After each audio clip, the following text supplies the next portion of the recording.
ഈശോ മിശിഹായ്ക്ക് സ്തുതിയായിരിക്കട്ടെ. എല്ലാവരും സുഖമായിട്ടിരിക്കുന്നോ? സന്തോഷമായിരിക്കുന്നു എന്ന് വിശ്വസിക്കുന്നു. നമുക്ക് 4-ാം ദിവസത്തെ ബൈബിൾ വായനയിലേക്ക് കടന്നാലോ? തുടങ്ങാം.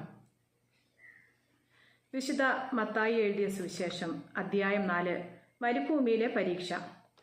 അനന്തരം പിശാചിനാൽ പരീക്ഷിക്കപ്പെടുന്നതിന് യേശുവിനെ ആത്മാവ് മരുഭൂമിയിലേക്ക് നയിച്ചു.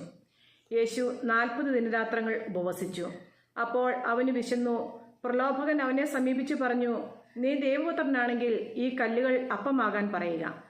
അവൻ പ്രതിവചിച്ചു, മനുഷ്യൻ അപ്പം കൊണ്ട് മാത്രമല്ല ദൈവത്തിൻ്റെ നാവിൽ നിന്ന് പുറപ്പെടുന്ന ഓരോ വാക്കുകൊണ്ടുമാണ് ജീവിക്കുന്നതെന്ന് എഴുതപ്പെട്ടിരിക്കുന്നു. അനന്തരം പിശാച് അവനെ വിശുദ്ധ നഗരത്തിലേക്ക് കൂട്ടിക്കൊണ്ടുപോയി ദേവാലയത്തിൻ്റെ അഗ്രത്തിൽ കയറ്റി നിർത്തിയിട്ട് പറഞ്ഞു, നീ ദൈവപുത്രനാണെങ്കിൽ താഴേക്ക് ചാടുക. നിന്നെക്കുറിച്ച് അവൻ തൻ്റെ ദൂതന്മാർക്ക് കൽപ്പന നൽകും.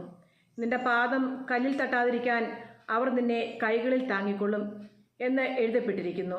യേശു പറഞ്ഞു, നിന്റെ ദൈവമായ കർത്താവിനെ പരീക്ഷിക്കരുത് എന്നുകൂടി എഴുതപ്പെട്ടിരിക്കുന്നു. വീണ്ടും പിശാച് വളരെ ഉയർന്ന ഒരു മലയിലേക്ക് അവനെ കൂട്ടിക്കൊണ്ടുപോയി ലോകത്തിലെ എല്ലാ രാജ്യങ്ങളും അവയുടെ മഹത്വവും അവനെ കാണിച്ചുകൊണ്ട് അവനോട് പറഞ്ഞു, നീ സാഷ്ടാംഗം പ്രണമിച്ച് എന്നെ ആരാധിച്ചാൽ ഇവയെല്ലാം നിനക്ക് ഞാൻ നൽകും. യേശു കൽപ്പിച്ചു, സാത്താനെ ദൂരെ പോവുക. എന്തെന്നാൽ നിന്റെ ദൈവമായ കർത്താവിനെ ആരാധിക്കണം, അവിടുത്തെ മാത്രമേ പൂജിക്കാവൂ എന്ന് എഴുതപ്പെട്ടിരിക്കുന്നു. അപ്പോൾ പിശാച് അവനെ വിട്ടുപോയി. ദൈവദൂതന്മാർ അടുത്തു വന്ന് അവനെ ശുശ്രൂഷിച്ചു. യേശു ദൗത്യം ആരംഭിക്കുന്നു.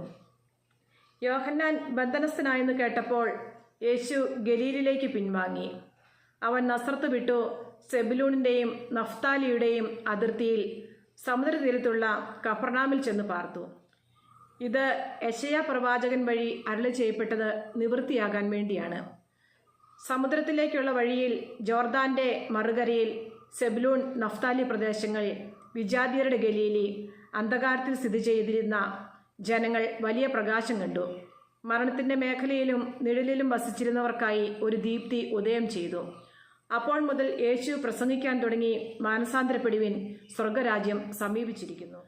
ആദ്യത്തെ 4 ശിഷ്യന്മാർ. അവൻ ഗലീലി കടൽ തീരത്ത് നടക്കുമ്പോൾ കടലിൽ വല വീശിക്കൊണ്ടിരുന്ന 2 സഹോദരന്മാരെ കണ്ടു.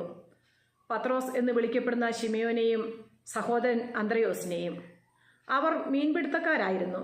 അവൻ അവരോട് പറഞ്ഞു, എന്നെ അനുഗമിക്കുക, ഞാൻ നിങ്ങളെ മനുഷ്യരെ പിടിക്കുന്നവരാക്കും. തൽക്ഷണം അവർ വലകൾ ഉപേക്ഷിച്ച് അവനെ അനുഗമിച്ചു. അവർ അവിടെ നിന്ന് മുന്നോട്ട് നീങ്ങിയപ്പോൾ വേറെ 2 സഹോദരന്മാരെ കണ്ടു, സെബദിപുത്രനായ യാക്കോബും സഹോദരൻ യോഹന്നാനും. അവർ പിതാവുമൊത്ത് വഞ്ചിയിലിരുന്ന് വല നന്നാക്കുകയായിരുന്നു. അവരെയും അവൻ വിളിച്ചു. തൽക്ഷണം അവർ വഞ്ചി ഉപേക്ഷിച്ച് പിതാവിനെയും വിട്ട് അവനെ അനുഗമിച്ചു. യേശു രോഗികളെ സുഖപ്പെടുത്തുന്നു. അവൻ അവരുടെ സിനഗോഗുകളിൽ പഠിപ്പിച്ചും രാജ്യത്തിൻ്റെ സുവിശേഷം പ്രസംഗിച്ചും ജനങ്ങളുടെ എല്ലാ രോഗങ്ങളും വ്യാധികളും സുഖപ്പെടുത്തിയും ഗലീലി മുഴുവൻ ചുറ്റി സഞ്ചരിച്ചു. അവൻ്റെ കീർത്തി സിറിയായിലെങ്ങും വ്യാപിച്ചു.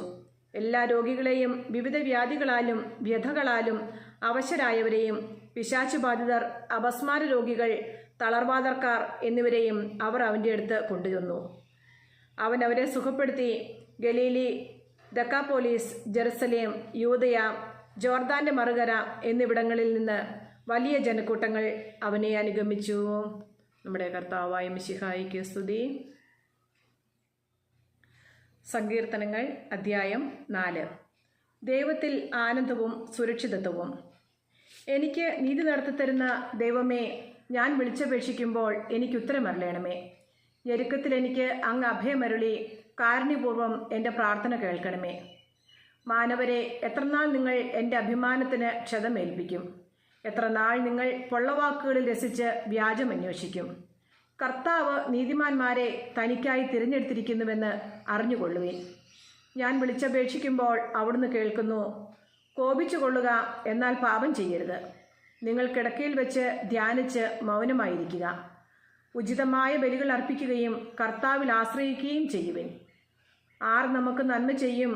കർത്താവെ, അങ്ങയുടെ മുഖകാന്തി ഞങ്ങളുടെ മേൽ പ്രകാശിപ്പിക്കണമേ എന്ന് പലരും പറയുന്നുണ്ട്. ധാന്യത്തിൻ്റെയും വീഞ്ഞിൻ്റെയും സമൃദ്ധിയിൽ അവർക്കുണ്ടായതിലേറെ ആനന്ദം എൻ്റെ ഹൃദയത്തിൽ അങ്ങ് നിക്ഷേപിച്ചിരിക്കുന്നു.